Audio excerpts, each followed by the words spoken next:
பார்த்தீங்கன்னா நம்ம ரெஸ்டாரண்ட் கிளம்பிட்டோம். இப்போ ஏலகிரி போகணும். டைம் பார்த்திங்கன்னா கிட்டத்தட்ட 10 ஆச்சு. இப்போ தான் கிளம்புறோம். பயங்கரமாக லேட் ஆச்சு.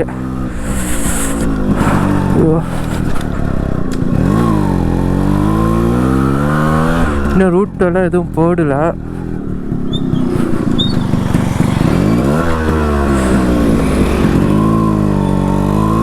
இன்னும் எதுவும் ரூட்டெல்லாம் போட்டு அவர் கண்டினியூ பண்ணுற பொறுமையாக. இப்போ பார்த்தீங்கன்னா நாங்கள் ஏற்காடுலேருந்து கிளம்பிட்டோம் ஏலகிரி நோக்கி. டைம் பார்த்தீங்கன்னா 10 ஆச்சு. இன்னும் 145 கிலோமீட்டர்ஸ்ன்னு காட்டுது. நம்ம மேலே வந்த ரூட்டில் போகல. இப்போ வேறு ரூட் வழியாக இறங்குறோம் ஏலகிரிக்கு.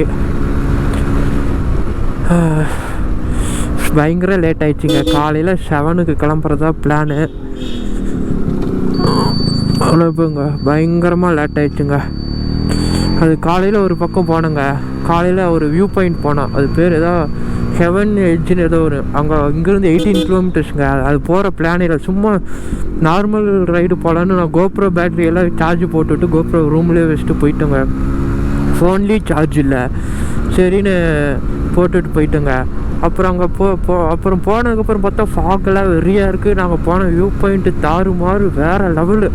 சும்மா வெறியாக இருந்துச்சுங்க. பயங்கரமாக என்ஜாய் பண்ணோங்க அந்த வியூ பாயிண்ட்டில். சூப்பராக எக்ஸ்ப்ளோர் பண்ணுங்க. ரொம்ப உள்ள இன்டீரியராக போச்சுங்க. இப்போ ஆனால் என்ன பண்ணுறது, கோப்ரோ சார்ஜ் போட்டுவிட்டு போயிட்டோம். ஃபோன்லேயும் சார்ஜ் இல்லைங்க. ஸோ எந்த வீடியோஸ் எதுவும் எடுக்க முடியல. அதான் வருத்தமாக இருக்குது. பட் பரவாயில்ல. இப்போ 140க்கு ஏலகிரி போய் ரீச் ஆகிருவோன்னு சொல்கிறாரு கூகுள் மாமா. 140 பயங்கர லேட் ஆகிடும். அங்கேருந்து வீட்டுக்கு திரும்ப இன்றைக்கி போகணும். இன்றைக்கி தாங்க லாஸ்ட் டே. இன்றைக்கி ஸ்டே பண்ணுற ஐடியாலாம் இல்லைங்க. ஸோ கொஞ்சம் பயங்கரமாக அடித்து பிடிச்சி தான் ஓட்ட போகிறோம். அவசரத்தில் ஆங்கிள் எப்படி வச்சுன்னு தெரில. கொஞ்சம் கொனையாக வச்சுருப்பேன்னு நினைக்கிறேன். அது கொஞ்சம் தூரம் கீழே ஏற்காடு இறங்கிட்டு அடுத்த பிரேக் மோஸ்ட்டாக லஞ்சுக்கு தான் எடுப்போம். பெருசாக பிரேக் எடுக்க மாட்டோம். ஏதாச்சும் பிரேக் எடுத்துன்னா அப்போ முடிஞ்சால் செக் பண்ணிவிட்டு அட்ஜஸ்ட் பண்ணிடுறேன். ஏன்னா பயங்கரமாக லேட் ஆச்சு. சோலோவாக இருந்தால் பிரச்சனை இல்லை. என்ன எவ்வளோ லேட்டானாலும் பெருசாக கண்டுக்க மாட்டேன். பட் இப்போ கூட இன்னொருத்தவங்க வராங்க. அவங்களுக்கு வர இது ஃபஸ்ட் டைம் லாங் ரைடு.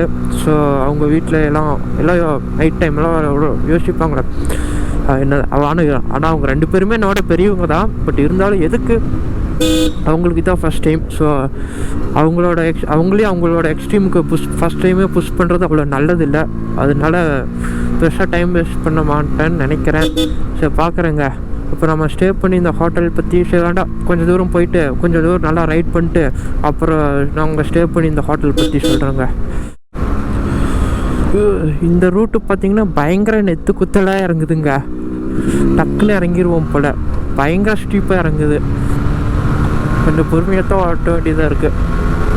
சும்மா நெத்து குத்தலாக இறங்குச்சுங்க. கேமரா ஆன் பண்ணுற கொஞ்சம் முன்னாடி திருன்னா அப்படித்தான் வரும்னு நினைக்கிறேன்.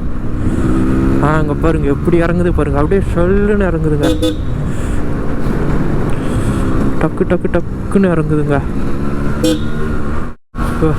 இந்த ரோட்டு பயங்கர ரிஸ்கியாக இருக்குங்க. இறங்குறதும் நெத்து குத்தலாக இறங்குது. கர்வ்ஸும் நிறையா வருது. அதுவும் அன்பிரடிக்டபிள் கர்வ்ஸெல்லாம் வருதுங்களா. ஒரு கொஞ்சம் ஷார்ப்பாக போகிற மாதிரி போய் டக்குன்னு லீனியராக போகுது. அப்புறம் லீனியராக போகிற மாதிரி போய் டக்குன்னு, அதாவது மிட் ஆஃப் தி கார்னர்ட்ட பயங்கரமாக பெண்ட் ஆகுது. அந்த மாதிரி கர்வ்ஸெல்லாம் வருது. ரோடு சின்னதாக இருக்குங்க. ஸோ ஆப்போசிட்டில் வண்டி வந்தாலும் ரிஸ்க்கு. ஸோ இந்த மாதிரி பயங்கர ரிஸ்க்காக இருக்குங்க இந்த ரோடு.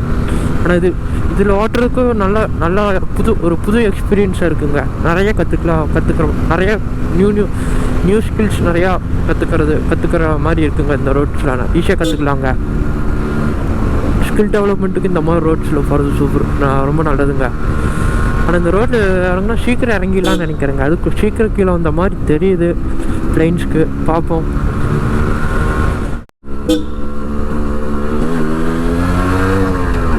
ரூட்டு பார்த்தீங்கன்னா பயங்கர நெத்து குத்தலாக இறங்குதுங்க. கீழே பயங்கர ஸ்லோப்பாக இருக்குது. Oh shit. இப்போ பார்த்தீங்கன்னா நம்ம கூட வந்தவங்க லைட்டாக ஸ்லிப் ஆகிட்டாங்க. அது இறக்கத்தில் இறங்கும்போது ரியர் பிரேக் பிடிச்சிருக்காங்க. அது ஈரத்துக்கு இலையெல்லாம் நொதிச்சு கிடந்தது. ப்ளஸ் மண் லைட்டாக கடங்காட்டி ரியர் வீல் ஸ்லிப் ஆகிடுச்சு. இறக்கமாக இருக்கங்காட்டி பேலன்ஸ் மிஸ் ஆகி பைக்கை கீழே போட்டாங்க. ஸோ இது அடியெல்லாம் எதுவும் இல்லைங்க. இண்டிகேட்டர் மட்டும் ரியர் இண்டிகேட்டர் மட்டும் லைட்டாக ரியர் லெஃப்ட் சைடு இண்டிகேட்டர் மட்டும் உடஞ்சிருச்சு. இப்போ அவங்களுக்கு காலில் மட்டும் லைட்டாக 2 பேர்த்துக்கு சரிச்சு விட்டுருச்சு. 2 பேரும் இது ஹெல்மெட்டு, ரைடிங் க்ளவுஸு, அப்புறம் ஜாக்கெட்டெல்லாம் ரைடிங் ஜாக்கெட்டெல்லாம் போட்டிருந்தாங்க. அதனால பெருசாக ஒன்றும் இது இல்லை.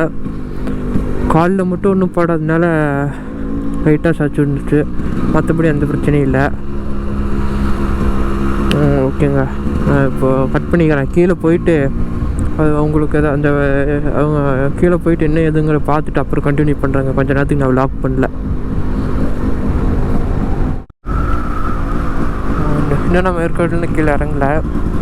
இன்னும் பார்த்திங்கன்னா ஹரூர், HARUR ஹரூர் அந்த டவுனுக்கு வந்து நான் 48 கிலோமீட்டர்ஸ் இருக்குது. அதுக்கு தான் மேப் போட்டிருக்கேன். ஏன்னா அவங்க லைட்டாக கீழே ஸ்லிப் ஆகிட்டாங்க சொன்னல, அந்த பைக்கில் சின்ன சின்ன இண்டிகேட்டர் அது மட்டும் அவங்க ஏதாச்சும் மெக்கானிக் ஷாப் இருந்துச்சுன்னா சரி பண்ணிக்கிட்டு வேறு ஏதாச்சும் பெண்டாக இருக்கான்னு பார்க்குறதுக்காக அங்கே ஸ்டாப் போட்டிருக்கேன். இப்போ இது பார்த்திங்கன்னா இது ஏற்காடுலேருந்து இறங்குறதுல இது ஏதோ கருப்பூர் ரூட்டுன்னு சொல்லி ஒரு போர்டில் பார்த்தேன். இந்த ரூட்டில் தான் இறங்கிக்கிட்டு இருக்கிறோம். இப்போ பார்த்திங்கன்னா ஃபுல்லாகவே இது ரொம்ப ரொம்ப ரொம்ப பொறுமையாக தான் இறங்குறோம். பிகாஸ் என் கூட வரவங்க ஸ்லிப்பாங்கன்ட்டு அவங்க லைட்டாக பயந்துட்டாங்க. அதனால் அவங்க மெதுவாக தான் வராங்க. ஸோ நாமளும் மெதுவாக போகலான்னு நானும் ரொம்ப மெதுவாக தான் வந்துக்கிட்டு இருக்கேன்.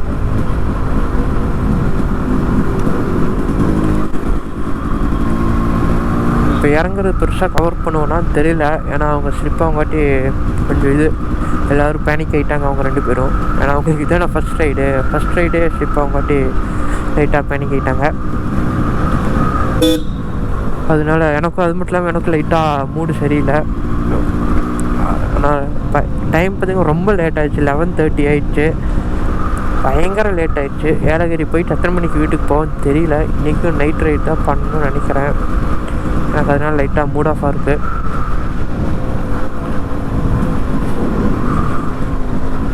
அதான் சரின்னு அதான் புதுசாக லாக் பண்ணுவேனான்னு தெரியல.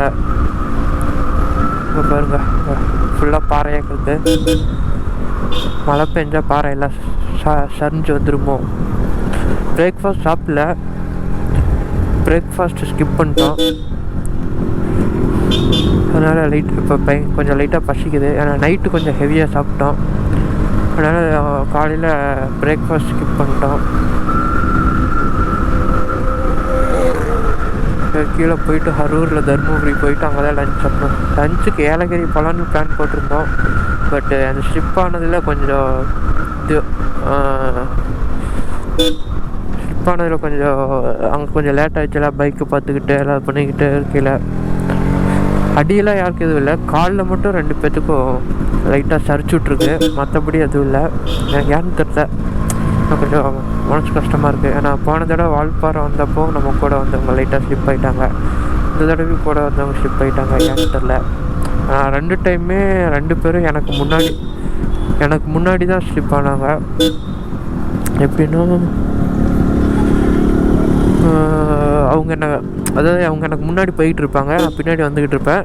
நான் போவேன் நார்மலாக எப்பவும் போய் ரைடு பண்ணுற மாதிரி நான் பீஸ்ஃபுல்லாக போயிட்டு இருப்பேன். டக்குன்னு பார்த்தா முன்னாடி ஸ்லிப் ஆகி ஏதாச்சும் ஒரு இது மாதிரி நடந்திருக்கும். ஏன்னு தெரியல, எனக்கு ஒரு மாதிரி இருக்குது. சோலோ ரைட்ஸே பெட்டர்னு தோணுது.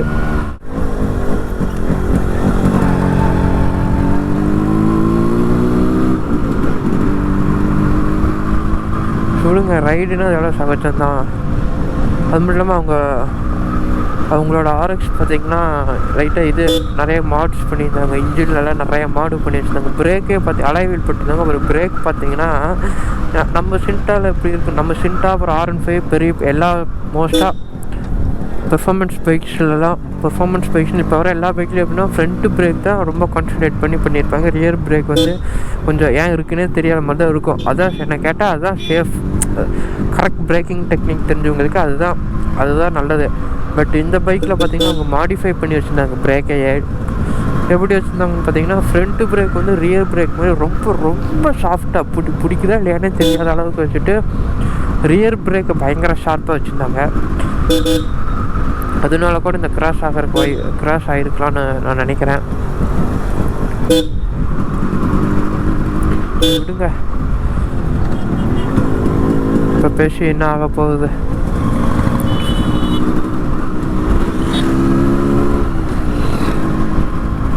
விடுங்க, நான் முடிஞ்சால் கீழே ஃபுல்லாக கீழே இறங்கிட்டு அப்புறம் கண்டினியூ பண்ணுறேன்.